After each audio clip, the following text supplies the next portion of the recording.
हाय student, good morning. Vidya Bharati public senior secondary school इटा भोप जी की यूट्यूब क्लासों में आपका स्वागत है। 10th क्लास और 9th क्लास के गणित विषय के अंदर आपको सांख्यिकी का जो चैप्टर चल रहा था उसमें माध्य के बारे में बता रहे थे। पिछले वीडियो के अंदर आपको समांतर माध्य कैसे ज्ञात करते हैं, बंटन सारणी अगर दी हुई हो तो उसका समांतर माध्य किस प्रकार से ज्ञात किया जाता है, और उसके साथ साथ आपको कल्पित विधि से कैसे माध्य ज्ञात किया जाता है ये भी आपको बताया था। माध्य से संबंधित और कुछ क्वेश्चन आज आपके लिए लेकर आए हैं, तो मैं यहाँ पर क्वेश्चन लिख रहा हूँ। सबसे पहले क्वेश्चन है आपका 8 क्रमागत विषम संख्याओं, 8 क्रमागत विषम पूर्णांकों या संख्याओं का औसत मान लेते हैं 16। 8 पूर्णांकों विषम क्रमागत पूर्णांक है, उनका औसत 16 है। तो हमें वो सभी पूर्णांक क्या करने हैं, ज्ञात करने हैं। सभी पूर्णांक ज्ञात करें। देखो यहाँ पर 8 संख्याएं दी हुई है, 8 पूर्णांक हैं, लेकिन उनमें ये एक महत्वपूर्ण बात है कि वो क्रमागत है और साथ ही साथ में विषम है। विषम संख्याएं हैं और क्रम से आने वाली है। सभी क्रमागत जो विषम संख्याएं होती है वो 2-2 के अंतर से आती है, आपको पता होना चाहिए। जैसे पहली अगर हम 1 की बात करें तो 1 के बाद में दूसरी जो विषम संख्या आएगी वो 2 जोड़ने पर आएगी। 1 + 2 = 3, तो 3 में अगर 2 जोड़ देंगे तो अगली विषम संख्या आ जाएगी 5। इसी प्रकार से कुल मिला के सम संख्या हो चाहे विषम संख्या हो, 2 प्लस करने पर अगली संख्या आ जाती है। तो यहाँ पर जो क्वेश्चन में दिया गया है वो विषम संख्या दी गई है और वो भी क्रम से आने वाली है। वैसे विषम संख्याएं तो बहुत सारी होती है, लेकिन क्रम से अगर बात करें तो 2-2 के अंतर से ही आती है। तो यहाँ पर अगर हमारे पास कोई सी पहली संख्या हो तो हम उससे अगली संख्या को 2 जोड़ के प्राप्त कर सकते हैं, लेकिन यहाँ पर प्रथम संख्या नहीं दी गई है। तो मान लेते हैं प्रथम संख्या n है। अगर हम एक पहली संख्या को n मान लेते हैं तो दूसरी संख्या n+2 हो जाएगी, और फिर n+2 के अंदर और 2 जोड़ देंगे, 2 जोड़ देंगे तो अगली तीसरी संख्या आ जाएगी। इस प्रकार से कुल मिला के 8 क्रमागत संख्याएं हैं और उनका औसत दिया हुआ है, एवरेज दिया हुआ है 16। तो हम उनमें n का मान ज्ञात करके सभी संख्याएं 2-2 जोड़कर आगे से आगे प्राप्त कर लेंगे। तो इस सबसे पहले महत्वपूर्ण है प्रथम संख्या को XYZ मानना, उसी से आपकी अगली संख्याएं आती जाएंगी 2-2 प्लस करने पर। तो हम यहाँ पर मान लेते हैं, माना प्रथम विषम पूर्णांक, प्रथम विषम पूर्णांक n है। n मान लिया तो स्वाभाविक है दूसरा पूर्णांक होगा n+2, क्योंकि विषम संख्याएं 2-2 जोड़ने पर आगे से आगे क्रमागत रूप से आती जाती है। तो अतः अगला विषम पूर्णांक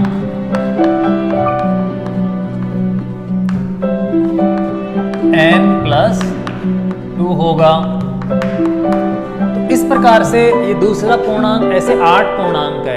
अगर हम उन 8 पूर्णांकों को जोड़कर 8 का भाग दे दे तो औसत आता है, क्योंकि औसत के लिए राशियों का योग बड़े राशियों की संख्या। तो यहाँ पर देखो मैं सूत्र लिखता हूँ, चूंकि औसत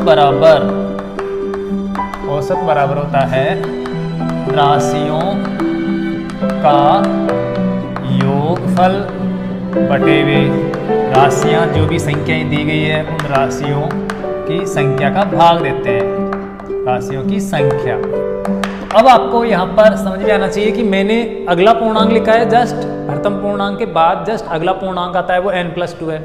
ऐसे तीसरा पूर्णांक इस दूसरे पूर्णांक में 2 जोड़ने पर आएगा, और तीसरे में 2 जोड़ देंगे तो चौथा आ जाएगा। इस प्रकार से हमें 8 पूर्णांक बनाने हैं, लिखने हैं। तो मैं यहाँ पर डायरेक्टली प्लस के अंदर ही उनको लिख देता हूँ, बाकी आप चाहो तो उन 8 पूर्णांकों को बता सकते हो 2-2 जोड़ के अगले से अगले में।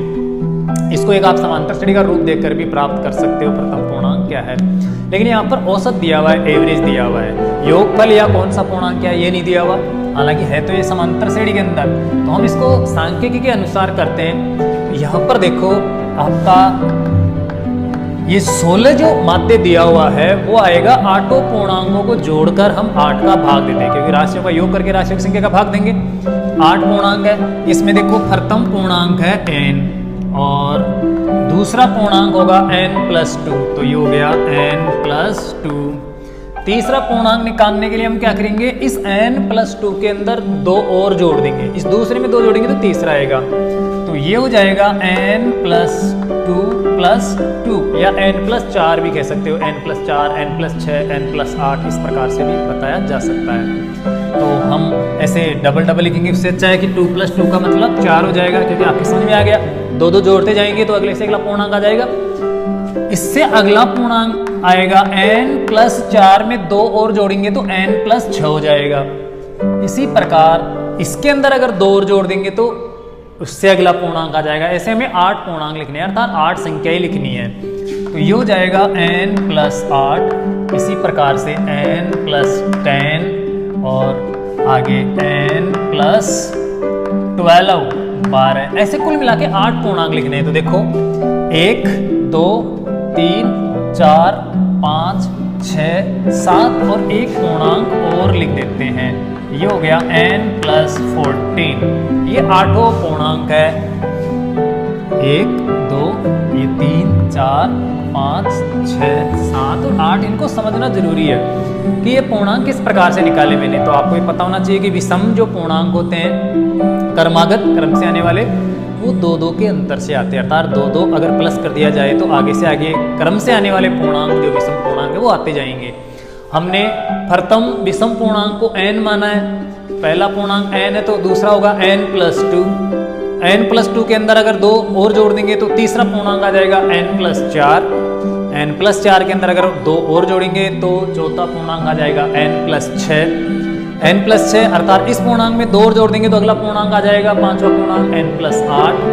इसमें भी अगर 2 और जोड़ देंगे तो n+10 अर्थात ये छठा पूर्णांक। इसी प्रकार से छठे पूर्णांक में 2 और जोड़ देंगे तो n+12 हो जाएगा, क्योंकि 10 और 2 12 और प्लस n है ही, तो ये n+12 हो गया। ये हो गया 7वां पूर्णांक। और इसी प्रकार से n+14 2 जोड़ने पर अगला 8वां पूर्णांक आ जाएगा। तो कुल मिला के ऐसे 8 संख्या है, ये प्लस कर लिया इसलिए सभी 8 संख्याओं का यहाँ पर योगफल हो गया, अर्थात ये राशियों का योग हो गया। और हमारे पास कुल पूर्णांक 8 है तो हम 8 का भाग देते हैं, क्योंकि राशियों की संख्या 8 है, 8 संख्याएं हैं, इनको जोड़कर हम 8 का भाग देंगे तो आ जाएगा औसत एवरेज, जो क्वेश्चन के अंदर दिया हुआ है कितना 16। ये आपको ध्यान रखना है, इसको 16 के बराबर कर लेना है, क्योंकि इनका माध्य 16 दिया हुआ है, औसत 16 दिया हुआ है, एवरेज 16 है। तो ऐसा करेंगे हम सभी 8 संख्याओं को जोड़ के 8 का भाग देंगे तो माध्य आना चाहिए जितना दिया हुआ है, अर्थात 16 बताया गया है क्वेश्चन के अंदर माध्य, तो 16 के बराबर हम इनको कर लेते हैं। तो ये 16 कर लिया। अब इसको हम सरल करेंगे। तो यहाँ पर देखिए हम पहले इनके अंदर अंश में जो n है उनका कैलकुलेशन कर लेते हैं। कितने n है उनको एक जगह जोड़ लेते हैं, क्योंकि समान जो जाति वाले पद होते हैं वो आपस में जुड़ जाते हैं। तो यहाँ पर n सभी समान जाति वाले पद हैं, वो आपस में जुड़ जाएंगे।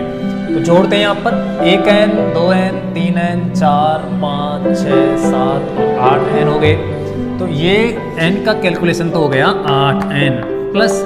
अब है यहाँ पर जो संख्या है उनको जोड़ लेते हैं, अर्थात जो नंबर है न्यूमेरिकल है। देखो यहाँ पर 2 और 4 6, 6 और 6 12, 12 और 8 20, 20 और 10 30, 30 और 12 42, 42 और 14 हो गए 56। संख्याओं का यहाँ पर कैलकुलेशन हुआ 56 और अपॉन 8 इक्वल टू 16, अर्थात 16 माध्य के बराबर कर लिया। अच्छी तरह से जोड़ लेना है आपको एक बार। n तो 1 2 3 4 5 6 7 और 8 हो गए, 8n प्लस रही बात संख्या डिजिट n को जोड़ते हैं तो 2 और 4 6 और 6 12 और 8 20, 10 30 12 32 और 14 32 और 14 कितने होते हैं 32 और 14 होते हैं 46। तो ये आपको ध्यान देना है, अच्छे से जोड़ना है, गलती नहीं होनी चाहिए। एक बार फिर से जोड़कर देख लेते हैं। देखो 2 और 4 6, 6 और 6 12 और 8 20, 10 30, 30 और 12 42 और 14 56। तो 56 ही सही है, ये आपको ध्यान देना है। तो कुल मिला के जितना भी योगफल होगा वो आपको अच्छे से जोड़ना है और उसके बाद आपको संख्याओं का भाग देना है कितनी संख्या है। यहाँ पर माध्य दिया हुआ है 16, तो 16 के बराबर कर लेते हैं हम। अब देखो इसको सरल करेंगे यहाँ पर, तो जो 8 बटे में है डिवाइडेशन हो रहा है उसको तो इस पक्ष में ले आएंगे तो गुणा में आ जाएगा, 16 से गुणा हो जाएगा और इधर 8n प्लस 56 रहेगा, तो ये 8n plus 56 equal to 16 into 8 हो जाएगा, क्योंकि यहाँ पर भाग लग रहा था 8 का, इधर आएगा इस पक्ष में तो गुणा में आ जाएगा। इस 56 को भी इस पक्ष में लाकर हम पक्षांतर करेंगे तो इधर बचेगा 8n और यहाँ पर 16 को 8 से गुणा कर लेते हैं तो इसका गुणनफल आएगा 16 अंटे 16 साते 112, 16 अंटे 128, तो गुणा कर लेते हैं हम इस प्रकार से, ये 128 हो जाएगा। लेकिन साथ ही साथ जो 56 है वो इधर आएगा तो माइनस का बन जाएगा, तो ये माइनस का 56।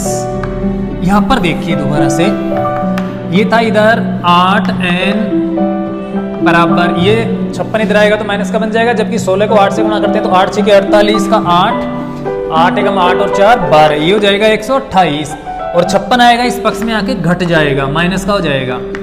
अब देखो 128 में 56 घटाकर हम 8n बराबर कर लेते हैं, तो ये 8n बराबर 8 में 6 गया तो 2 बच गया, 12 में से 5 गया तो 7 बच गया। तो इस प्रकार से आपको घटा लेना है अच्छे से, 8 में 6 गया तो 2 और 2 में 5 नहीं जाता तो 12 हो गया, 12 के अंदर 5 गया तो 7 बच गया, तो ये 72 आ गया। आपको यहाँ पर n का मान निकालना है अर्थात प्रथम पूर्णांक निकालना है, तो 8 को इधर गुणा से लाके भाग दे दो नॉर्मल रूप से, आपको n का मान मिल जाएगा। तो ये n बराबर 72 बटे 8 और आपको पता है 72 के अंदर 72 के अंदर 8 से डिवाइडेशन करते हैं तो ये 9 बार जाता है, तो 8 नाम 72, तो ये n बराबर आ गया यहाँ पर 9, अर्थात n का मतलब था प्रथम विषम पूर्णांक। तो यहाँ पर प्रथम विषम पूर्णांक क्या है, 9 है। अब आगे में बाकी के सभी पूर्णांक और निकालने हैं, अतः अगले विषम पूर्णांक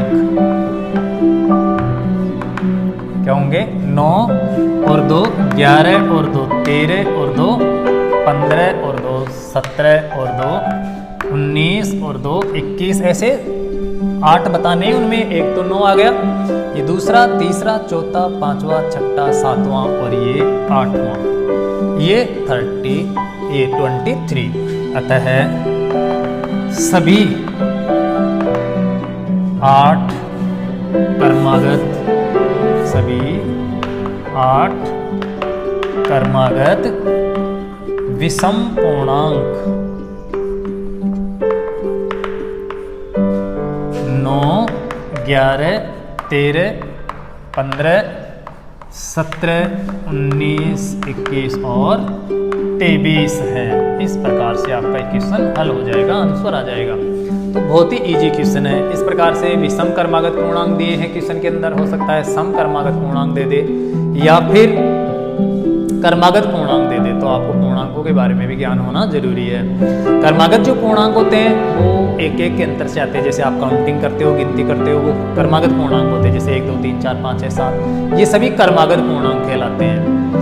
साथ ही साथ अगर कर्मागत विषम पूर्णांकों की बात करें तो 2 2 के अंतर से आता है, कोई सा भी पूर्णांक उसमें 2 जोड़ने पर अगला पूर्णांक आ जाता है। अगर हम 1 से शुरुआत करें तो 1 और 2 3 और 2 5 और 2 7, इस प्रकार से समांतर श्रेणी उस प्रकार से। और अगर कर्मागत सम पूर्णांकों की बात करें तो सम पूर्णांक भी 2 2 के अंतर से आते हैं, जैसे प्रथम सम पूर्णांक 0 है तो 0 और 2 2 और 2 4 और 2 6 और 2 8। तो कुल मिला के सम पूर्णांक भी 2 के डिफरेंस से आते हैं, 2 2 के अंतर से जोड़ने पर, और विषम पूर्णांक भी 2 2 के अंतर से आते हैं। और रही बात अगर पूर्णांक होगी तो पूर्णांक 1 1 के अंतर से आते हैं, जैसे 1 2 3 4 5 ये कर्मागत पूर्णांक होते हैं। तो इस प्रकार के क्वेश्चन आपके एग्जाम में आ सकते हैं, तो आप ऐसे क्वेश्चनों को तैयार करोगे। समझ में आ गया होगा। हमने प्रथम पूर्णांक को n माना, आप जानते हो विषम कर्मागत पूर्णांक है तो अगला पूर्णांक 2 जोड़ने पर आ जाएगा। तो ये n+2 हो जाएगा, फिर n+4 हो जाएगा, फिर n+6 हो जाएगा, n+8, n+10, n+12 और 8वां पूर्णांक हो जाएगा n+14। इन सभी पूर्णांकों को हम जोड़ेंगे और योगफल करेंगे और इनमें कितनी संख्या उसका भाग देंगे तो औसत आएगा, क्योंकि राशियों का योग बड़े राशियों की संख्या औसत निकालने के लिए काम में लिया जाता है। तो इन 8 पूर्णांकों को हमने प्लस कर लिया और 8 का भाग दिया तो वो बराबर होना चाहिए 16 के, अर्थात 16 के। इन सबको जोड़ते हैं तो n का अगर हम कैलकुलेशन करेंगे तो ये 8n हो गए, 8n प्लस इन संख्याओं को आपको सही ढंग से जोड़ लेना है कितनी आती है। जैसे यहाँ पर मैंने 56 लिखा है तो 56 जितनी भी होगी उतनी हो जाएगी। तो ये 8n + 56 बटे 8 का भाग देते हैं बराबर 16। 8 को 16 की तरफ लाते हैं तो गुणा में आ जाएगा और इधर बच जाएगा 8n + 56। 16 को 8 से गुणा करेंगे तो 16 × 128, कुल मिला के 8n बराबर 128 है, जबकि 56 था प्लस का, इधर आकर माइनस का हो गया। 8n बराबर 128 में 56 गया तो 72 बच गया। इसका मतलब 8n बराबर 72, हमें n का मान निकालना है। तो 8 से दोनों पक्षों में हम भाग दे देते हैं, या इधर 8 गुणा हो रहा है, इधर लाएंगे तो 72 में भाग लग जाएगा। 72 के अंदर 8 का भाग जाता है 9 बार, तो ये 8 नाम 72, n बराबर 9 आ गया। तो इसका मतलब प्रथम पूर्णांक 9 है, विषम पूर्णांक है, इसका मतलब 2 जोड़ने पर अगला पूर्णांक आएगा। तो 9 और 2 11, 13, 15, 17, 19, 21, 23, इस प्रकार से 8 पूर्णांक हम 2-2 जोड़ते जोड़ते आगे से आगे निकाल लेंगे। तो कुल मिला के ये 8 पूर्णांक आपके इस प्रकार से आ जाएंगे। तो समझ में आया होगा ये क्वेश्चन। अब हम एक क्वेश्चन बंटन सारणी वाला ले लेते हैं और उसके अंदर कुछ जो फ्रीक्वेंसी है उसको अज्ञात मान लेते हैं और उसको प्राप्त करते हैं औसत लेकर। तो अगला क्वेश्चन लिखते हैं। क्वेश्चन है बंटन सारणी वाला है, वर्ग और फ्रीक्वेंसी के लिए हम 2 वर्ग बना लेते हैं, ये कॉलम बना लेते हैं और उनके अंदर हम किसी राशि को अज्ञात मान लेंगे और फिर उसका मान ज्ञात करेंगे। तो देखो क्वेश्चन बना लेते हैं। पहले क्वेश्चन है, ये एक बंटन सारणी ले लेता हूँ मैं इस प्रकार से लैंडस्केप। फिर जब इसको हल करेंगे तो हम इसको पोर्टेबल उतारेंगे। यहाँ पर वर्ग x और ये इनकी फ्रीक्वेंसी है, जैसे 3, 5, 7, 9, 11 और 13 इस प्रकार से कोई वर्ग है। इनमें इनकी फ्रीक्वेंसी ले लेते हैं हम, 3 की फ्रीक्वेंसी ले लेते हैं 6, 8, 15। यहाँ पर ले लेते हैं हम n अज्ञात राशि है, और यहाँ पर 8 ले लेते हैं, यहाँ पर 4 ले लेते हैं और इस बंटन का माध्य ले लेते हैं दिए गए बंटन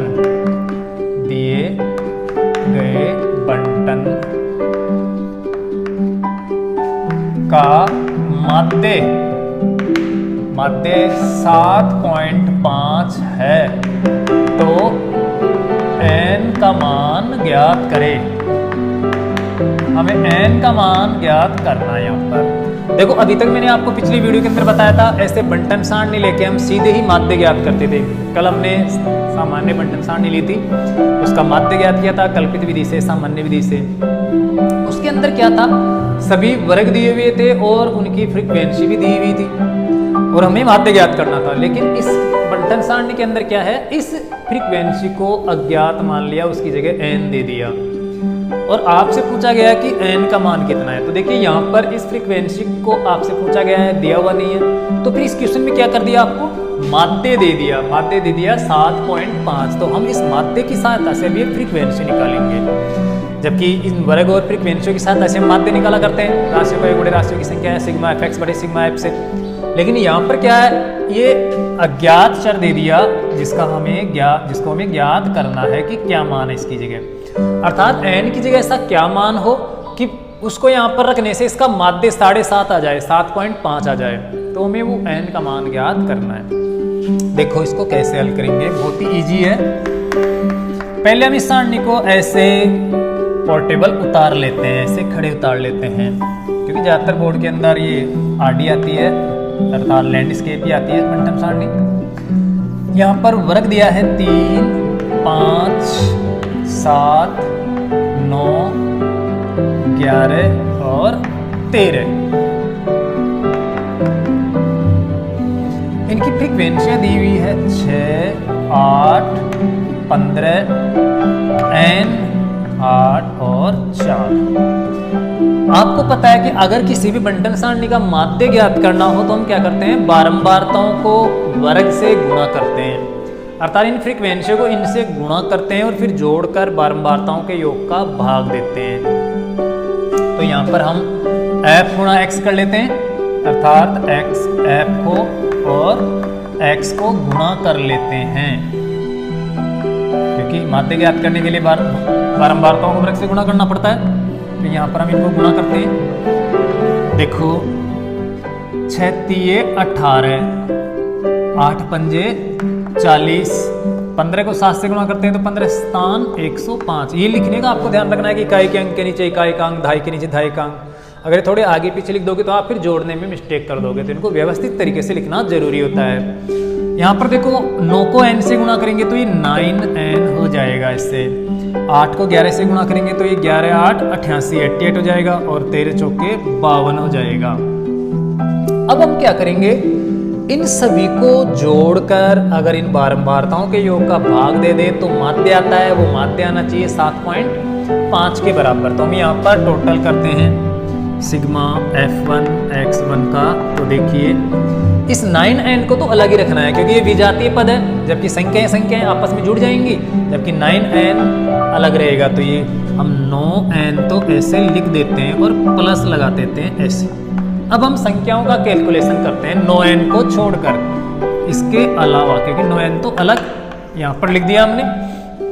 देखो यहाँ पर 8 और 5 13 होते हैं, 13 और 8 21 हो गया, 21 और 2 22 23 23, ये 3 लिख दिया, हासिल कैरी हो गई यहाँ पर 2 और 1 3 और 4 7 7 और 0 7।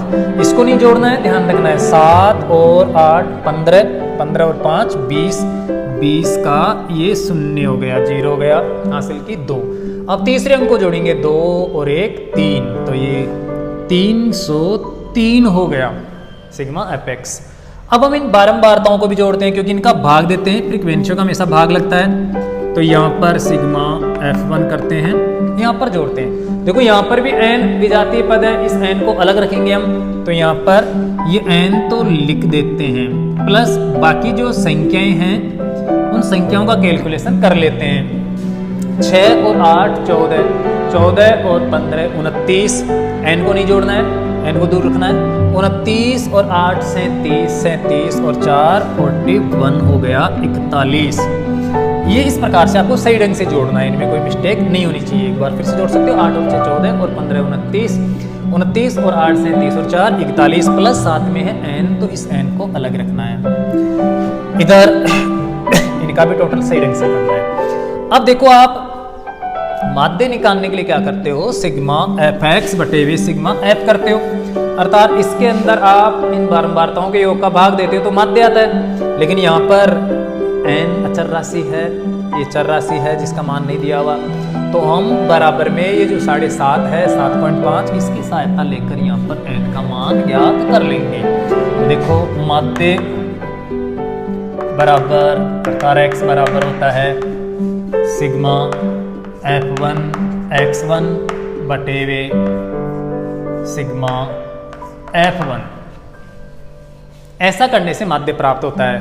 तो हम यहाँ पर माप रख देते हैं। देखो सिग्मा f1 x1 तो है 303 प्लस 9n, ये तो है सिग्मा f1 x1 अर्थात इनका योगफल, बटे वे सिग्मा f अर्थात बारंबारताओं का कैलकुलेशन है 41 प्लस n। ऐसा करेंगे हम, ऐसे भाग देंगे इसके अंदर, तो क्या आएगा, समांतर माध्य आएगा। माध्य कितना आएगा, ये तो पहले से ही दिया हुआ है क्वेश्चन के अंदर, कितना दिया हुआ है 7.5, तो हम इसको 7.5 के बराबर कर लेते हैं। अब यहाँ पर देखो एक प्रकार से समीकरण बन गया, बहुत इजी समीकरण, जिसके अंदर एक चर राशि है n है और एक चर राशि के लिए एक समीकरण काफ़ी होता है मान निकालने के लिए। आपको दो चरों वाले रैखिक समीकरणों में बताया मैंने, उसमें आप x और y का मान ज्ञात किया करते थे दो दो समीकरण लेकर, लेकिन यहाँ पर तो केवल मात्र एक ही समीकरण है और उसमें भी एक ही चर राशि है जिसका हम आसानी से मान ज्ञात कर सकते हैं। बस आपको इसको सरल करना है। तो सरल करने के लिए हम क्या करते हैं, 41 प्लस जो n है उसको इस पक्ष में ले आएंगे तो इससे गुणा हो जाएगा। इधर है 303 प्लस 9n और ये 41 प्लस n इधर आएगा तो गुणा हो जाएगा। ये 7.5 इंटू 41 प्लस n, ये इससे गुणा हो जाएगा इस प्रकार से। अब हम गुणा कर लेते हैं, सरल कर लेते हैं। इधर देखो 303 प्लस 9n इक्वल, देखिए 7.5 को 41 से गुणा करना है। तो गुणा करना है आपको ध्यान से, गुणा में मिस्टेक नहीं होनी चाहिए। अर्थात एक प्रकार से 75 को 41 से गुणा कर लेते हैं, फिर दशमलव लगा देंगे एक अंक छोड़कर। तो ये 5 चौका 20, 7 27 और 7 चौक 28 और 2 30। दशमलव लगाना है एक अंक छोड़ के, तो एक अंक छोड़ के, तो ये 307.5 हो जाएगा, जो आपको इसी ढंग से गुणा कर लेना है। अगर हम 7.5 को 41 से गुणा करते हैं तो कितना आ जाएगा, 307.5। तो ये 307.5 आ गया, प्लस आगे देखो 7.5 को n से गुणा करेंगे तो ये 7.5 n हो जाएगा। तो ये 7.5 इंटू n गुणा हो जाएगा इस प्रकार से। हमें n का मान निकालना है, इसलिए हम क्या करेंगे, ये जो चर है n है इसको एक पक्ष में कर लेंगे और जो अचर है संख्या है उसको दूसरे पक्ष में कर लेंगे, उनका कैलकुलेशन कर लेंगे। तो यहाँ पर देखिए ये 9n है इधर इस बराबर के इस पक्ष में, इधर जो है 7.5n इसको भी इस पक्ष में ले आएंगे क्योंकि n समान चर हैं, समान जाति के पद है, तो आपस में उनका कैलकुलेशन हो जाएगा या घट जाएंगे, जुड़ जाएंगे। तो इधर लाएंगे तो ये माइनस का बन जाएगा 7.5n और इधर 307.5 है, जबकि 303 है वो इधर है, उसको इस पक्ष में ले जाएंगे तो ये प्लस से माइनस का बन जाएगा 303 या पॉइंट 0 लगा लो जिससे घटाने में आसानी हो जाएगी। और यहाँ पर भी आप पॉइंट लगा सकते हो। तो इधर देखिए अब 9n में 7.5n जाएगा, सीधी सी बात है। 9 के अंदर आप 7.5 घटाओगे तो 1.5 बच जाएगा, तो ये 1.5n यहाँ पर बच जाएगा, आपको ध्यान से घटा लेना है। ऐसे घटा लेते हैं, देखो कैसे घटाना है आपको। दोनों के अंदर n कॉमन है तो हम ऐसे n कॉमन ले लेंगे तो बचेगा 9 माइनस ये लो 9 माइनस 7.5, ये 7.5। अगर घटाना नहीं आ रहा तो आप ऐसे n कॉमन लेके घटा सकते हो, ये ध्यान से घटाना। लेकिन तो n इंटू 0 में 5 नहीं जाता, 5 10 हो गया, 5 बचा पॉइंट और यहाँ पर 8 बचा, 8 में 7 गया, तो एक तो ये हो गया 1.5n अर्थात 1.5 गुणा n, 1.5 गुणा n आ गया यहाँ पर।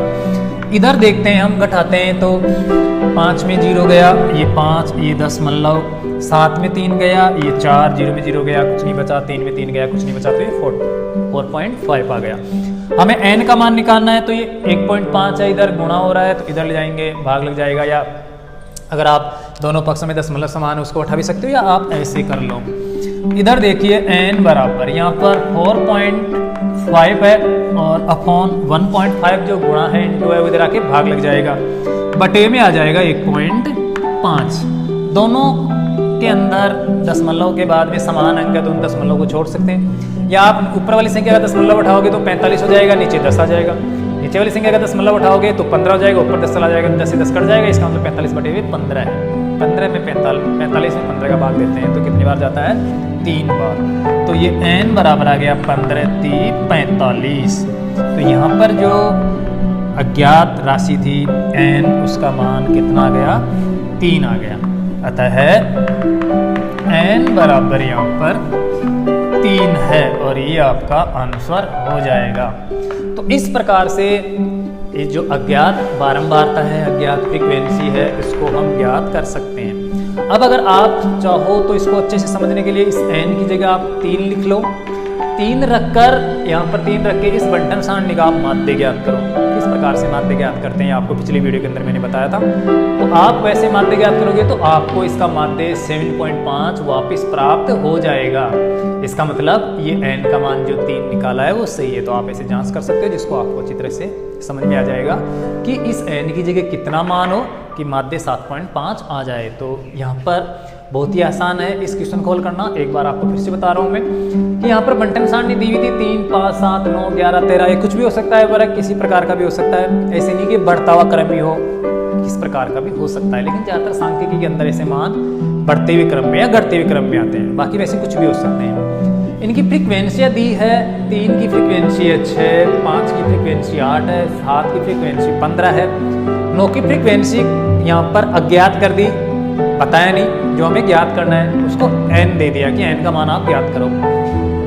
11 की आवृत्ति है 8 बार और ऐसे 13 की आवृत्ति है 4 बार। तो यहाँ पर n अज्ञात है, आपसे पूछा गया है, तो इसके साथ साथ इसका माध्य आपको दे दिया गया 7.5 माध्य इसका दे दिया, समांतर माध्य 7.5 है। तो हम जब इन बारंबारताओं के साथ ऐसे माध्य ज्ञात करते हैं तो अब यहाँ पर इस माध्य की सहायता लेकर हम इस n का मान ज्ञात करेंगे। तो सबसे पहले आप इस सारणी को ऐसे पोर्टेबल उतारोगे, जो मान दिया है वैसे वैसे उतार लोगे। अब आपको पता है कि माध्य ज्ञात करने के लिए हम सबसे पहले कौन सी एक्टिविटी करते हैं, अर्थात इस वर्ग को और f को गुणा करते हैं, अर्थात x और f के मानों को गुणा करते हैं। तो यहाँ पर f गुणा x हो गया, 3 को 6 से गुणा करते हैं, 3 36 18 हो गया, 8 को 5 से गुणा करेंगे तो 8 5 40 हो गया, 15 को 7 से गुणा करेंगे तो 15 7 105 हो गया, तो 105 हो गया। 9 को n से गुणा करेंगे तो 9n हो गया, लिख देना ऐसे कैसे। 8 को 11 से गुणा करते तो 11 8 88 हो गया, और ऐसे 13 चौके 52। तो इस प्रकार से हमने बारंबारताओं को वर्ग से गुणा कर लिया। अब गुणा करने के बाद हम क्या करते हैं, इस गुणनफल को टोटल कर लेते हैं, जोड़ लेते हैं, यहाँ पर सबका योगफल कर लेते हैं। अब यहाँ पर आपको जोड़ते समय ये ध्यान रखना है, कुछ छात्र क्या करते हैं, इस 9 को भी इनमें मिला लेते हैं, अर्थात 303 और 9 312n कर देते हैं। तो ऐसा नहीं करना है, यहाँ आपको ध्यान रखना है ये जो 9n है वो बाकी सभी संख्याओं से अलग है, विजातीय पद है, और हमेशा समान जाति वाले व्यंजक ही समान जाति वाले पदों में जुड़ते हैं।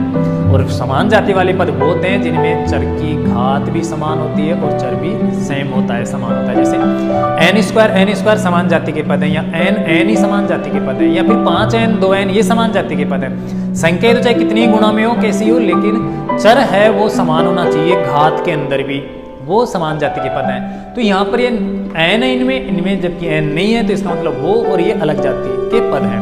तो यहाँ पर इस 9n को अलग ही रखना है आपको। बाकी संख्याएं तो आपस में जुड़ती है, आप जानते हो सभी संख्याएं समान जाति की होती है, केवल अगर डिजिट हो संख्या ही हो तो वो समान जाति के होते हैं, जुड़ जाते हैं। तो यहाँ पर हम 48 40 105 और 88 52 इनको एक जगह जोड़ लेते हैं, तो वो तो आ जाएगा 303। प्लस में ये जो 9n है वो अलग रहेगा क्योंकि अलग जाति का है, तो प्लस 9n लगा देते हैं हम साथ में। ये तो हो गया सिग्मा एफ एक्स, क्योंकि इनको जोड़ते हैं। साथ ही साथ हम बारंबारताओं को भी जोड़ते हैं भाग देने के लिए, इनका भी टोटल करते हैं। तो हम इनको जोड़ते हैं, 6 और 8 14 और 15 29। इस n को उसी प्रकार से अलग रखना है क्योंकि अलग जाति का पद है, तो प्लस n रखेंगे। तो ये 29 प्लस n और 8 37 प्लस n और 4 41 प्लस n हो गया, तो 41 प्लस n रखना है। अब आपको पता है कि माध्य ज्ञात करना है, तो हम क्या करते हैं माध्य के लिए सिग्मा एफ एक्स बटे सिग्मा एफ, अर्थात बारंबारताओं को और वर्ग को जो गुणा करके योगफल किया है, इस योगफल में हमेशा बारंबारताओं के योग का भाग देते हैं, ये आपको ध्यान रखना है। चाहे कोई सी विधि हम अपनाएं माध्य के लिए, उसमें बारंबारताओं के योग का हमेशा भाग दिया जाता है। तो बारंबारताओं का योग है 41 प्लस n, उसका हम यहाँ पर भाग दे देंगे। तो ये सिग्मा एफ एक्स बटे हुए सिग्मा एफ एक्स है 303 प्लस 9n और सिग्मा एफ है 41 प्लस n, ये बटे में कर लिया। बराबर में हमने ये 7.5 ले लिया क्योंकि इसकी सहायता नहीं लेंगे तो फिर n का मान निकाल ही नहीं पाएंगे क्योंकि ये समीकरण नहीं बन पाएगा। तो यहाँ पर जो 7.5 दिया है इसका उपयोग करना है माध्य की जगह लिख के, क्योंकि माध्य बराबर सिग्मा एफ एक्स बड़े सिग्मा एफ होता है, माध्य बराबर सिग्मा एफ एक्स बड़े सिग्मा एफ होता है। तो यहाँ पर sigma F x 303 plus 9n है और सिग्मा एफ 41 प्लस n बराबर माध्य है 7 प्लस 5 तो 7.5। इसको आपको सावधानी से सरल करना है। 41 प्लस n यहाँ पर भाग लग रहा है, डिवाइडेशन हो रहा है, तो इस पक्ष में लाकर 7.5 से हम गुणा कर देते हैं। तो ये 7.5 से इंटू हो जाएगा, जो मैंने कोष्टक लगा दिया है इंटू ए यहाँ पर गुणा है। और इस पक्ष में रह जाएगा 303 प्लस 9n, या 303 प्लस 9n। अब हम 7.5 से 41 को गुणा करते हैं तो 307.5 आ जाएगा। बाकी इधर जो 303 प्लस 9n है वो ऐसे कैसे बराबर ये 7.5 को हम 41 से गुणा करेंगे तो 307.5 आ जाएगा, और 7.5 को n से गुणा करेंगे तो ये 7.5n हो जाएगा। अब हम क्या करेंगे, n को एक पक्ष में ले लेंगे और जो संख्या है उसको इस पक्ष में ले लेंगे। 7.5n को इधर लाएंगे तो ये 9n में 7.5n घट जाएगा क्योंकि प्लस का इधर माइनस का हो जाएगा, और इधर है 307.5, उधर से 303 को इस पक्ष में लाएंगे तो वो इधर आकर माइनस का हो जाएगा, घट जाएगा क्योंकि प्लस का उधर।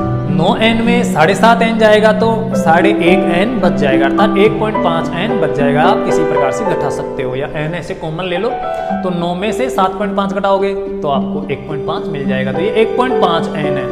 इधर 307.5 में आप 300 घटाओगे तो ये 7.5 जो एक्स्ट्रा है, अधिक है, वो आपको मिल जाएगा, यहाँ पर बच जाएगा। सॉरी 303 घटा रहे हैं, 307 में से 4.5 बच जाएगा, 4.5 बच जाएगा। हमें n का मान निकालना है तो 1.5 गुणा हो रहा है, इधर 4.5 में लाके हम डिवाइडेशन कर देंगे, भाग कर देंगे, क्योंकि यहाँ पर गुणा है तो इधर आके भाग लगेगा।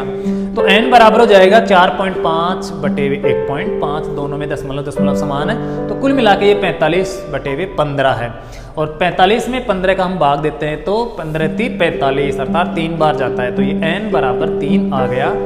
इस प्रकार से आपका आंसर हो गया। तो इस प्रकार से आप n की जगह 3 रख के वापस आप माध्य ज्ञात करोगे तो आपको अच्छी तरह से समझ में आ जाएगा कि रील के अंदर माध्य 7.5 ही आता है। तो ये क्वेश्चन आपके अच्छी तरह से दिमाग में बैठ जाएगा, तो बहुत ईजी है, बहुत ही नॉर्मल है। आप आसानी से ऐसे और भी क्वेश्चन है उनको तैयार कर सकते हो। एक क्वेश्चन और है जिनके अंदर 2 अज्ञात राशियां हैं, ऐसे 2 अज्ञात राशियां हैं, उनको कैसे ज्ञात करेंगे हम, उसमें किस प्रकार का क्या तरीका अपनाएंगे आपको अगले वीडियो के अंदर बताएंगे। तो आप फिलहाल ऐसे क्वेश्चन जो हैं 9th 10th के अंदर उनको आप तैयार करना, अच्छे से हल करना, और कोई अगर कोई क्वेश्चन आपको नहीं समझ में आए तो आप पूछना, हम बताने की कोशिश करेंगे जब भी हमें टाइम मिलेगा तब। एक छात्र ने पूछ रखा है क्वेश्चन जो प्रश्नावली 5 है 97 पेज नंबर पे, उसका 14वां विविध प्रश्नावली 5 का 14वां 15वां क्वेश्चन, तो उसको जल्दी हम सॉल्व करके आपको व्हाट्सएप पर भेज देंगे। लेकिन फिर भी आपको अगर कोई दिक्कत हो तो आप आराम से पूछ सकते हो। ये वीडियो आपको कैसा लगा उसके लिए आप कमेंट्स जरूर करना, बताना। अगर कोई कमी हो बताने के अंदर, पढ़ाने के अंदर, समझाने के अंदर, तो आप हमें उससे अवगत कराना, हम और अच्छा कुछ समझाने की कोशिश करेंगे। तो आज के लिए बस इतना ही। बहुत बहुत धन्यवाद।